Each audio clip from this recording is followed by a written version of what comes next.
तुमच्या घरी पण असंच असतं का? जेव्हा तुम्ही इडली करायला घेतात तेव्हा एकच पदार्थ तर काही बनवत नाही.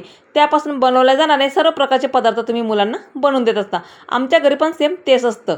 तर कोणाला आप्पे खायचे होते तर कोणी इडली म्हणे, तर कोणी उत्तप्पा म्हणे. म्हटलं चला आज सर्वांच्याच इच्छा पूर्ण केल्या जातील. इथं कॉटनचा रुमाल घेतला, त्यावरच मस्त इडली करून घेतली. अगदी सॉफ्ट आणि स्पॉन्जी इडली बनवून इथं तयार झाली.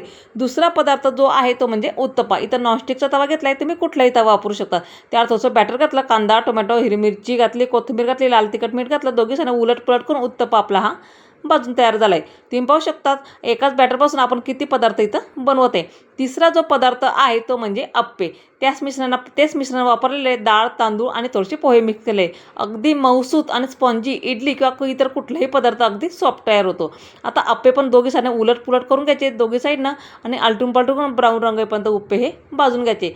तेल लावायचं खरे म्हणजे भांड्याला काही चिटकत नाही. आपले अप्पे इथं बनून तयार झालेले. चौथा पदार्थ जो आहे तो म्हणजे नॉनस्टिकचा तवा आहे माझ्याकडे. मिनी उत्तप्प्याचा तोच तवा इथं मी वापरलेला आहे. अगदी छोट्या छोट्या साईजचे मिनी उत्तप्पे इथं बनून तयार होता. इडलीपेक्षा पण खूप छान पदार्थ बनून तयार होता, अगदी सॉफ्ट आणि स्पॉन्जी. कारण भांडेही आपले खूप कमी पडतात आणि फक्त तवाच इथं आपला पडतो. आज तर माझे भांडे खूपच पडणार आहे, त्याला काही प्रश्नच नाही. रोजच पडतात पण आज जरा जास्तच पडतील. म्हटलं चला आज मुलांच्याही इच्छा पूर्ण केल्या जातील. मुलंही खुश आणि मम्मीही खुश. आपले मिनी उत्तप्पा इथं बनवून तयार झाले. तुम्हाला त्यावर बटाट्याची भाजी घालायची असेल ना, तुम्ही बटाट्याची भाजी घालू शकतात, पण मी अगदी साधे घेतलेले इथं.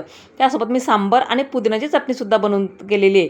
आपले सर्व प्रकारचे पदार्थ इथं बनवून तयार झाले. तर तुम्हाला माझी बनवण्याची पद्धत आवडली की नाही ते मला नक्कीच कमेंट करून सांगा आणि एकदा करा आणि कमेंट्समध्ये मला नक्की सांगा कसे झाले. तर मग चला तर मग भेटू पुढच्या व्हिडिओमध्ये. तोपर्यंत लाईक करा, शेअर करा, सबस्क्राईब करा. Bye bye.